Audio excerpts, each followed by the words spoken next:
Hey guys, Greg here from Edge Body Boot Camp. I'm gonna go through the proper form for a functional squat, all right? Squats can be one of the most generous exercises, just like the push-up, but for the lower body, if you do them right. So, a few things we need to focus on.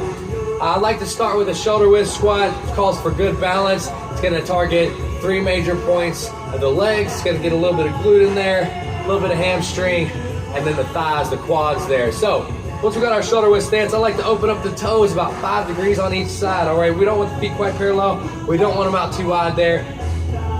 Just a little bit. Now, first thing I always tell everybody to do is poke the hips back, all right? Once you have your hips back and set, we want to make sure that the knees are in line with the toes and the hips, and we can begin to drop our weight with a slight lean forward of the chest. We want to make sure our head and chest stay up though, nice arch in the back. Drop all the way down to parallel, and then push. You want to inhale on the way down, hips back, and then push.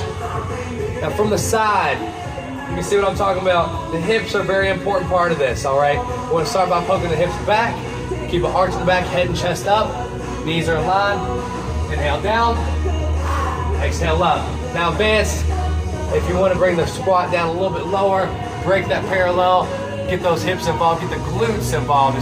You'll see my lower back begins to round out. That's when I know I'm low enough. And then push, all right? What you see most in an improper squat is we don't start by pushing the hips back. The hips will start forward, they'll go straight down. You'll see the knees begin to fall out over top of the toes. That's very stressful on those joints.